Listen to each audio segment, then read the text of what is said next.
सगळ्या संतांनीच अगदी सांगितलेलं आहे की तुमचं मन प्रसन्न करा, तुमचं शरीर आपोआपच चांगलं होईल. आणि डिप्रेशनमधून बाहेर पडण्यासाठी, स्ट्रेसफुल आयुष्यामधून बाहेर पडण्यासाठी मी ज्या या गोष्टी सांगितलेल्या आहेत, अन्नासारखं औषध घेतलं एखादं तर आपलं मन सात्विक होऊ शकतं का हो?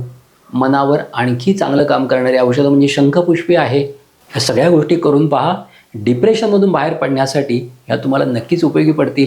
बरेचसे व्याधी हे मनोशारीरिक असतात आणि आजच्या काळामध्ये त्यातल्या त्या स्ट्रेसफुल आयुष्य आपण जगत असल्यामुळे, रॅट रेसमध्ये आपण सहभागी झाल्यामुळे, प्रचंड कॉम्पिटिशनला आपण तोंड देत असल्यामुळे, किंबहुना आपणच त्या कॉम्पिटिशनमध्ये आपल्याला झोकून देत असल्यामुळे आपल्या मनावरचा ताण खूप वाढलेला आहे बघा.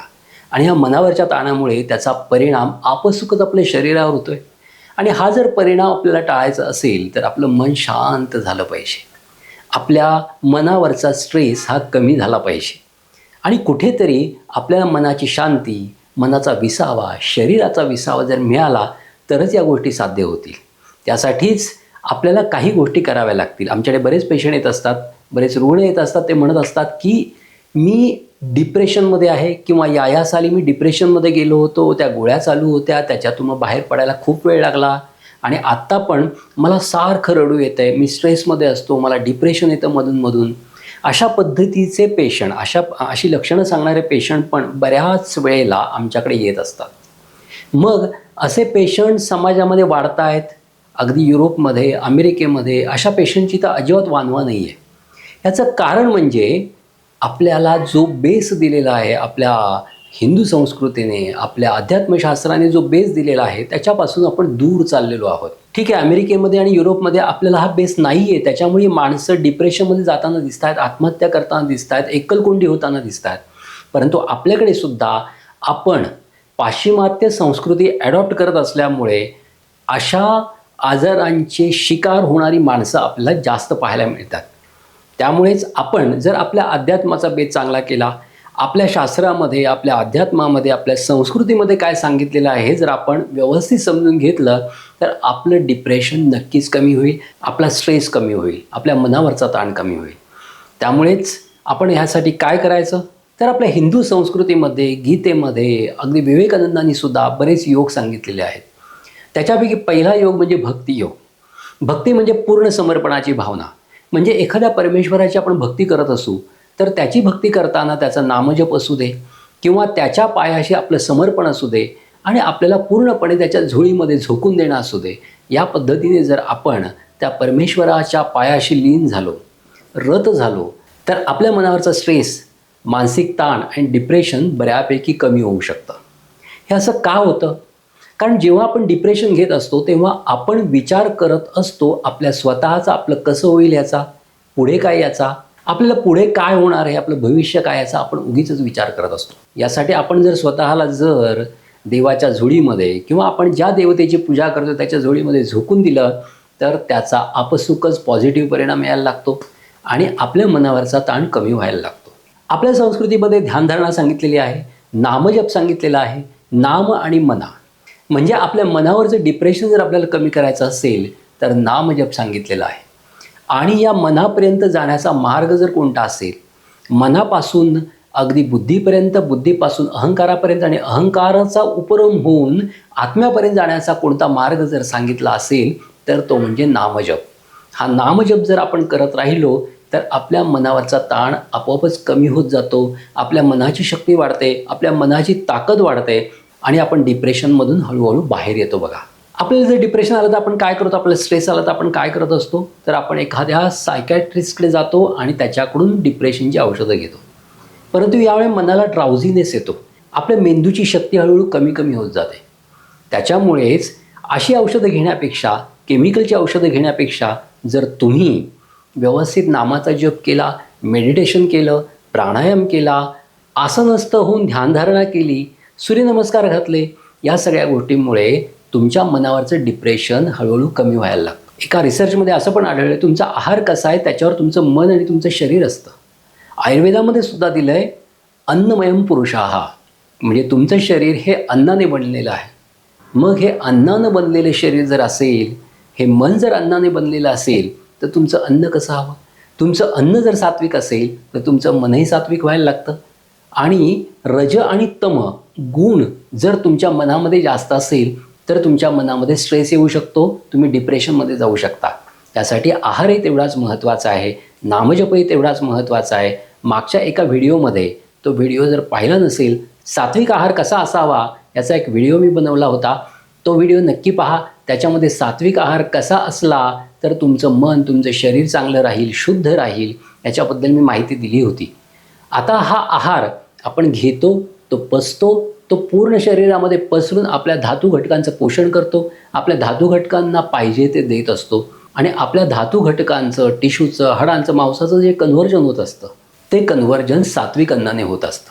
तुम्ही जरी असं मांसाहार घेत असाल, जर दारू पित असाल, मदिरापान करत असाल, तंबाखू खात असाल तर ऑब्व्हियसली तुमच्या शरीरामध्ये रजो आणि तमोगुण वाढणार आहे. तुमचा स्ट्रेस फॅक्टर वाढू शकतो, डिप्रेशनही वाढू शकतं, मनाची चिंता वाढू शकते, तुमचा स्वभाव रागीट होऊ शकतो आणि नंतर काय होतं तर तुम्ही षड्रिपूंच्या अधिक जवळ जाता. आणि आपल्या जीवनाचा उद्देश काय तर या षड्रिपूंपासून आपल्याला दूर राहायचं आहे, आपलं मन सात्विक करायचं आहे, आपलं मन चांगलं करायचं आहे. याच्यानंतरचा एक उपाय आहे, तुम्हाला मनाला शांती देणार जर कोणता असेल तर स्वतःचा विचार करणं सोडून द्या, दुसऱ्याचा विचार करा. आपण काय करतो नेमकं की एखाद्याचं अगदी सबकॉन्शियस माइंडला पण आपण दुसऱ्याचा कधी वाईट विचार करत असतो. जर तुमच्या स्वभावाला, मनाला दुसऱ्याचं चांगलं कसं होईल आणि दुसऱ्याचं भलं कसं होईल, दुसऱ्याच्या शुभ इच्छा कशा पूर्ण होतील, या जर मागण्या देवाकडे मागायला लागलात तर तुमच्या आयुष्यामध्ये पण चांगल्या घटना घडायला लागतात, तुमचं मन सात्विक व्हायला लागतं, तुमचं मन प्रसन्न व्हायला लागतं. यासाठी नेहमीच दुसऱ्याचं शुभचिंता, हितचिंता, त्याच्यामुळे सुद्धा आपल्या स्वभावामध्ये फार सुंदर फरक पडायला लागतो, आपल्या मनावर त्याचा चांगला परिणाम व्हायला लागतो आणि आपलं मन प्रसन्न व्हायला लागतं. आता आपण जेव्हा एखाद्या ठिकाणी बसलेलो आहोत तेव्हा उगीच आपल्या मनामध्ये नाही ते विचार यायला लागतात आणि आपण विचार काय करतो नेमका तर भविष्याचा विचार करतो, आपण उद्याचा विचार करतो. उद्याचा विचार का करतो? कारण उद्या मी कसा असेल, उद्या मला काहीतरी होणार तर नाही ना, किंवा उद्या माझी परिस्थिती कशी असेल, मला पैसे मिळतील का, माझा हप्ता भरला जाईल का, ह्या सगळ्या विषयांमध्ये आपण स्वतःला गुरफटून घेतो आणि आपण आत्ताचं वर्तमान त्यामुळे खराब करत असतो. परंतु एक गोष्ट कधी लक्षात ठेवा की तुम्ही ज्या ठिकाणी आहात, ज्या ठिकाणी बसला आहात, कुठेही अगदी उभे राहिला आहात, व्यायाम करत आहात, कोणत्याही क्रियेमध्ये आहात, तर त्या क्षणाचा आनंद घ्यायला शिका. कारण हा वर्तमान जो असतो ना, ह्या वर्तमानाचे क्षण जे असतात ना ते तलमवाळूसारखे असतात, ते सटकून जात असतात आणि या क्षणांचं रूपांतर भूतकाळात होत असतं. आणि नवीन येणारा भविष्यकाळ हा सुद्धा वाळूसारखा असतो, हा येतो आणि सटकून जात असतो. आणि आपण काय करतो, ह्या क्षणाचा आनंद घेण्यापेक्षा आपण भविष्याचा विचार करतो, उद्याचा विचार करतो. आणि उद्या आल्यावर त्या ज्या उद्याचा आपण विचार करत असतो तो उद्या आपल्या वर्तमानात जेव्हा येतो तेव्हा आपण त्या क्षणांचा आनंद घेत नाही, आपण त्याच्यानंतर त्याच्या उद्याचा विचार करत असतो. म्हणजे आपलं आयुष्य नुसतं उद्याचा विचार करण्यात एक तर सरतं, नाहीतर भूतकाळांच्या भूतांना बाहेर काढण्यात आपलं आयुष्य सरत असतं आणि आपण दुःखी होत असतो. त्यासाठीच भूतकाळाचा विचार न करता, भविष्याची चिंता न करता, चिंतनमग्न होऊन आपण आत्ताच्या वर्तमान काळाच्या क्षणांचा आनंद जर व्यवस्थित उपभोगला तर आपल्याला खूप छान त्याचा मनावर परिणाम झालेला दिसतो. आपलं मन प्रसन्न व्हायला लागतं आणि मन आपलं हलकं व्हायला लागतं. ह्या गोष्टी ज्या आहेत त्या अध्यात्मामध्ये सांगितलेल्याच आहेत आणि आपण व्यवहारामध्ये जेव्हा सुद्धा या गोष्टींचं ॲप्लिकेशन करायला लागतो त्याचा चांगला अनुभव, अमृत अनुभव आपल्याला यायला लागतो आणि आपलं मन प्रसन्न व्हायला लागतं. कारण मन करारे प्रसन्न सर्व सिद्धींचे कारण, असं साक्षात तुकोबांनी म्हटलेलं आहे. सगळ्या संतांनीच अगदी सांगितलेलं आहे की तुमचं मन प्रसन्न करा, तुमचं शरीर आपोआपच चांगलं होईल. त्याच्यासाठी व्यायामाची जोड, आहाराची जोड आणि चांगल्या विचारांची जोड ही अतिशय महत्त्वाची आहे. आणि उद्याच्या विचारापेक्षा आत्ता वर्तमानाचा विचार करा. आणि डिप्रेशनमधून बाहेर पडण्यासाठी, स्ट्रेसफुल आयुष्यामधून बाहेर पडण्यासाठी मी ज्या या गोष्टी सांगितलेल्या आहेत त्या अगदी सिद्ध आहेत, 100% सिद्ध आहेत. त्यांचा उपयोग करून बघा, तुम्हाला नक्की 100% फायदा होईल आणि तुम्ही डिप्रेशनमधून बाहेर पडाल आणि वर्तमानाच्या क्षणामध्ये आनंदाने जगाल आणि उज्ज्वल भविष्याकडे सकारात्मकतेने बघाल. आता तुम्ही म्हणाल, एवढं डिप्रेशनबद्दल सांगितलं, स्ट्रेसबद्दल सांगितलं, काय काय करायचं सांगितलं, परंतु औषधं सांगा ना काहीतरी. आयुर्वेदामध्ये औषधांना सुद्धा डिप्रेशनमध्ये अतिशय महत्त्व दिलेलं आहे. मी मगाशीच बोललो होतो की अन्नमयम पुरुषः आणि अन्नमयम मनः असं म्हटलं तरी वावगं ठरू नये. कारण आपण जे खातो त्याचं मनही बनत असतं आणि त्याचं शरीरही बनत असतं. त्यामुळे सात्विक अन्न खाल्लं तर मन सात्विक होईल आणि शरीर हे सात्विक होईल. तसंच तद्वतच जर आपण अन्नासारखं औषध घेतलं एखादं, तर आपलं मन सात्विक होऊ शकतं का हो? आपलं मन चांगलं होऊ शकतं का? आपल्या मनातलं डिप्रेशन जाऊ शकतं का? आपल्या मनावरचा स्ट्रेस कमी होऊ शकतो का? तर नक्कीच होऊ शकतो. आयुर्वेदामध्ये अशी काही सात्विक औषधं आहेत जी मज्जेवर काम करतात, तुमच्या बुद्धीवर काम करतात, तुमच्या मनावर काम करतात, तुमच्या मेंदूवर काम करतात, तुमच्या मेंदूतल्या मज्जातंतूंवर फार छान काम करतात, शामक परिणाम असतो त्याचा, तुमच्या षडरिपूंवर चांगलं काम करतात. तर ही अशी औषधं आयुर्वेदात खूप छान सांगितलेली आहेत. त्याच्यापैकी पहिलं औषध म्हणजे ब्राह्मी. ब्राह्मीमध्येच ब्रह्म आलं आहे बघा. आणि ह्या ब्राह्मीमध्ये आपल्या मेंदूमध्ये, आपल्या सहस्रारावर आणि आपल्या आज्ञाचक्रावर काम करण्याची खूप मोठी ताकद आहे. आणि हे औषध हे मधुर तिक्त म्हणजे गोड आणि कडू अशा दोन चवींचं आहे. त्याचा विपाक मधुर होतो आणि ते शीत म्हणजे थंड आहे. म्हणजे तुमच्या डोक्यामध्ये जर गरम वाटत असेल, तुम्ही रागाने अगदी आगबबुला झाला असाल आणि डोक्यामध्ये नुसता अगदी कालवा कालवा चालला असेल, तर त्याच्यामध्ये ब्राह्मी हे अतिशय फार छान काम करतं. तुम्हाला सारखं चंचलत्व जाणवत असेल आणि त्याच्यामुळे तुम्हाला स्ट्रेस आला असेल, तुम्हाला जर डिप्रेशनचा सामना जास्त करावा लागत असेल, तर ब्राह्मी चूर्ण किंवा ब्राह्मी घृत हे अतिशय महत्त्वाचं औषध तुम्हाला उपयोगी पडू शकतं. आता याची मात्रा कशी घ्यायची? तर कोणतंही चूर्ण जर आयुर्वेदामध्ये घेतलं, जे नॉर्मल चूर्ण आहे, ते साधारण 5 ते 6 ग्रॅम सकाळी आणि संध्याकाळी तूप आणि खडीसाखरेबरोबर किंवा गरम पाण्यावर तुम्ही घेऊ शकता.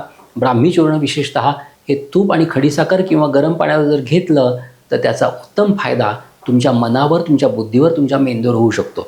तुमचं डिप्रेशन छान कमी होऊ शकतं. या जोडीला ब्राह्मी वटी पण आहे. ती बाजारामध्ये मिळते, आयुर्वेदाच्या दुकानामध्ये मिळते. तीसुद्धा तुम्ही घेऊ शकता.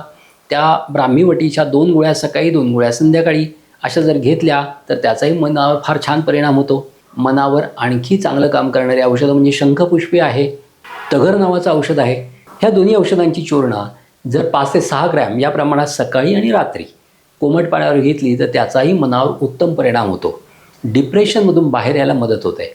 परंतु एक महत्त्वाची गोष्ट सांगतो की तुम्ही डिप्रेशनमध्ये बाहेर पडण्यासाठी स्वतःला आधी तयार केलं पाहिजे. आधी तुम्ही स्वतः ठरवलं पाहिजे. जोपर्यंत तुम्ही स्वतः ठरवत नाही की तुम्ही डिप्रेशनमधून बाहेर पडू शकता, तोपर्यंत तुम्हाला कोणीही डिप्रेशनमधून बाहेर काढू शकणार नाही. यासाठीच म्हणतो की औषधांपेक्षाही मी सांगितलेले आधी व्यायाम, नंतर मनाची अवस्था कशी ठेवायची, विचार कसा करायचा, सकारात्मक विचार कसा करायचा, वर्तमानाचाच विचार कसा करायचा, या सगळ्या गोष्टींवर अगदी शांतपणे, शांत मन ठेवून एकाग्र चित्ताने विचार करा. हळूहळू तुम्ही या डिप्रेशनमधून बाहेर पडाल. ह्या सगळ्या गोष्टी करून पहा. डिप्रेशनमधून बाहेर पडण्यासाठी ह्या तुम्हाला नक्कीच उपयोगी पडतील. आणि जर तुम्हाला 1 महिन्यात चांगला अनुभव आला तर कमेंट द्यायला विसरू नका. आता इथेच थांबतो. तुमची रजा घेतो. धन्यवाद.